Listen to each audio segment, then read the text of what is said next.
Okay, so I want to give you just a little bit more instruction, a few more examples really, in how to simplify radicals, especially when they have a negative up underneath them. Okay, so remember with real numbers we're told, hey, you can't do this. But now we're using imaginary numbers and we can do this.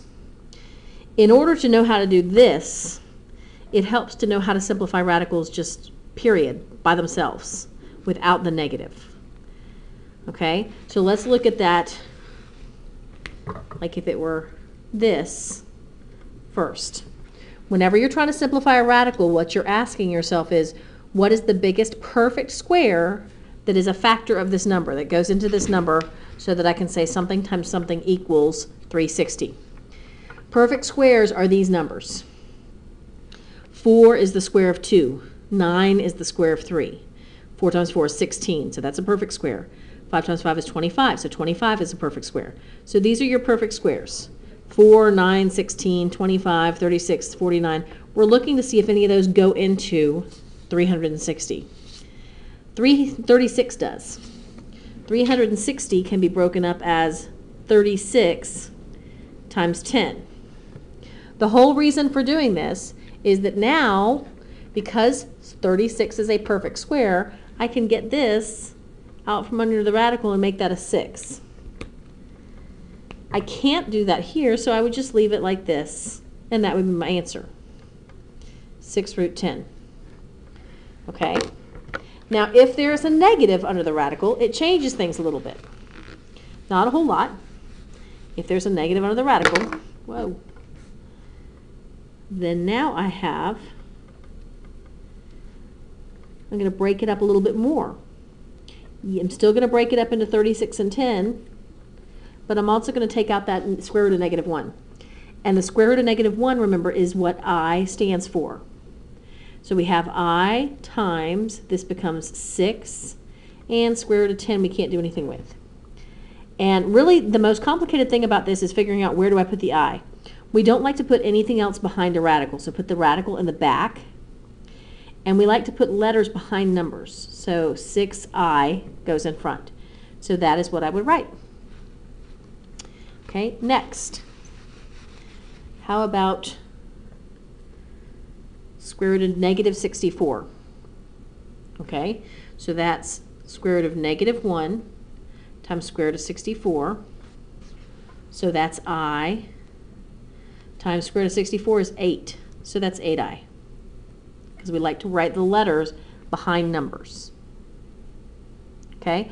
This is the same idea as just thinking of it as, oh, if I see a negative up underneath the radical, I just put an I outside, and then the negative goes away. Same idea. Because that's really what happens. Put an I outside, the negative goes away. Now we're going to simplify square root of 64, and that becomes an 8. So it's I times 8, which we write as 8i. Same idea.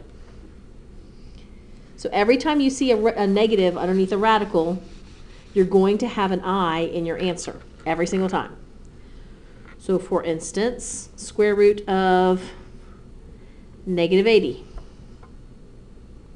There's going to be an I in the answer. Okay? That's I times the square root of 80. You can break it up like this if you want to. I'm just kind of skipping that step. This is equal to I. So I times square root of 80. Square root of 80, the biggest perfect square that goes into 80, that's the biggest number on this list, remember, that goes into 80. That would be 16. 16 times 5 makes 80. So I times square root of 16 times square root of 5. Remember that all of this is times. You don't necessarily have to write it as times. If you write it next to each other like this, that means times. Square root of 16 is 4. So I times 4, now we do put times. Times square root of 5, which is 4i times the square root of 5. You do not have to show all the work I'm showing. I'm just showing all the work so you can understand the process. This is a lot of detail, really. Okay? How about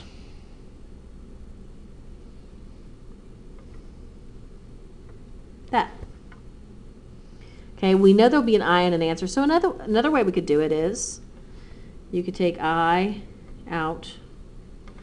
And then just go over here and figure out, okay, square root of 200. That's going to be 100 times 2. So that's 10 root 2. And I got to figure out where to put that I. It goes behind the 10 and in front of the square root.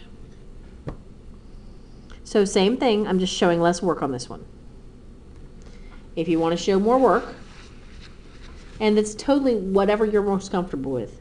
This is square root of negative 1 times square root of 100 times square root of 2. Because negative 200 is negative 1 times 100 times 2. Negative 1, that becomes an I. The square root of negative 1 is I.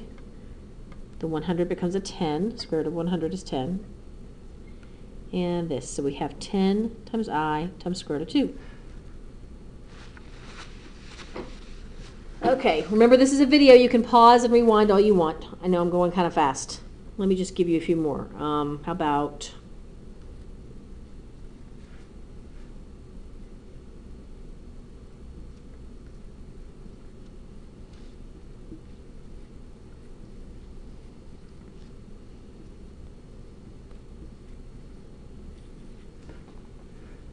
Oh, I went off the screen. Or...